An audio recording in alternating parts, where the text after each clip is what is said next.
ప్రక్షాళనపై రాజకీయాలొద్దు, హైదరాబాద్ అభివృద్ధికి అడ్డుపడకండి అని సీఎం రేవంత్ రెడ్డి గారు చెబుతున్నారు. అభ్యంతరాలుంటే చెప్పండి, పరిష్కరిస్తాం.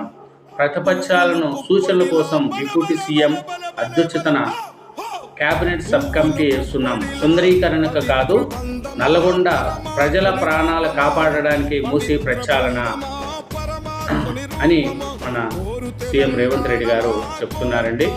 ఎందుకంటే ఎల్ఎన్టీ నుంచి మెట్రో స్వాధీనం, 24,000 కోట్లతో మెట్రో రెండో దశ, దేశంలోనే తొలిసారి బేగంపేట రన్వే కింద అండర్ పాస్, మండలలో సభ్యులు లేవనెత్తిన ప్రశ్నలకు సమాధానం చెప్పాడు రేవంత్ రెడ్డి గారు. రాజకీయ ప్రయోజనాల కోసం అభివృద్ధి ప్రాజెక్టులకు అడ్డుపడితే నగర భవిష్యత్తును తీరని నష్టం అనేది కూడా మన సీఎం రేవంత్ రెడ్డి గారు ప్రక్షాళనపై రాజకీయాలొద్దు, హైదరాబాద్ అభివృద్ధికి అడ్డుపడకండి అని సీఎం రేవంత్ రెడ్డి గారు చెప్తున్నారు. అభ్యంతరాలుంటే చెప్పండి, పరిష్కరిస్తాం.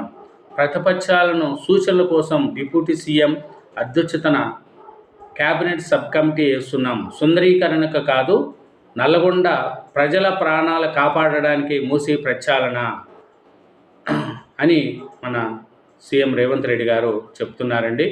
ఎందుకంటే ఎల్ఎన్టీ నుంచి మెట్రో స్వాధీనం, 24,000 కోట్లతో మెట్రో రెండో దశ, దేశంలోనే తొలిసారి బేగంపేట రన్వే కింద అండర్ పాస్, మండలలో సభ్యులు లేవనెత్తిన ప్రశ్నలకు సమాధానం చెప్పాడు రేవంత్ రెడ్డి గారు.